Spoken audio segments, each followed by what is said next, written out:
After a breakthrough domestic season with English club side Gloucester, Italy flanker Jake Polledri is catching the eye, and despite also qualifying for England, he holds no regrets about representing the country of his father's heritage. It was a big decision, obviously. It goes without saying, but I think definitely made the right decision. I don't think if I was, I could be waiting for a call from England, as everyone said, but it can never come. And I would definitely not be involved in Six Nations summer tours and be looking at a World Cup squad. And international rugby is international rugby, no matter where you play. And I'm really happy with my decision, and I no regrets at all, really. Well, Connor actually spoke to me before I even, started to play for Gloucester, so he'd been in touch the whole time. But obviously getting those opportunities kind of highlighted that, and then being called up into the Six Nations squad to begin with, and then getting my debut against Scotland at the end, and then obviously being invited on this tour, it's massive. Dad was really keen for me to take the opportunity where it was and wants me to play for Italy, and my nan's obviously real proud that she watches the games with Six Nations, and I heard stories she was like crying and stuff, and Dad obviously comes to all the games. He was there when we played Japan, and she still made all the effort to come out here, so obviously that shows how keen he is to come and watch and support playing for the national side. So.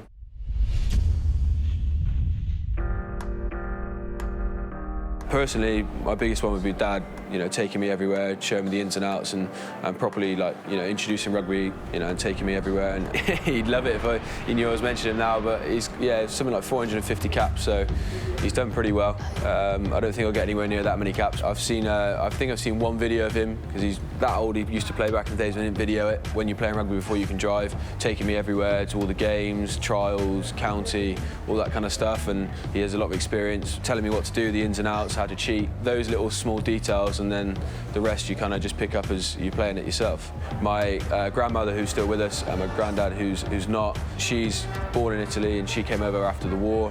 And then my granddad was born from two Italian parents, but born in Wales. They met in an ice cream factory, funny enough, which is very Italian. She still speaks more Italian than she does English, and she'll never spell my name right on a birthday card. It's always Jack, because they don't have Jake over in Italy. And even the forwards coach now calls me Jack, because it's a lot easier to pronounce, and they say Jake.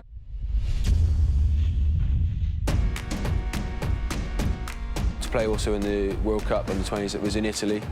We had two in the groups. We had Samoa, Australia and South Africa. We went through and we played Samoa again, if I'm right, and we beat them to stay in the World Cup and not get Samoa went down into the Nations Cup then. Still has a penalty try. Still going forward, the Italians. Penalty try. That was a big moment for us to stay in that World Cup for the people that were coming in next year, and actually to be part of the home nation World Cup at that young age was unbelievable, and to see how passionate all the fans were and stuff was real good.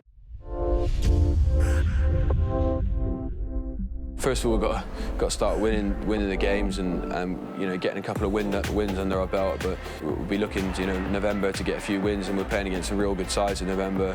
So it'll be a really good test and set us in real good tone for the World Cup this here. We're aware we've got a really young, a young squad that's quite talented. So we just need to be able to just click together. And I think we're just missing that little final piece in terms of the playing. The level's still where it is at. It's no different to any international game. But you've got the sun beating down on your neck and ridiculous amount of humidity, and it makes everything 10 times harder. Decisions, and you're sweating, and it's dreadful. But that's the sort of stuff we've got to get used to, and it's good that we're doing it now, because I don't really want to be experiencing that for the first time when we come out here for the World Cup.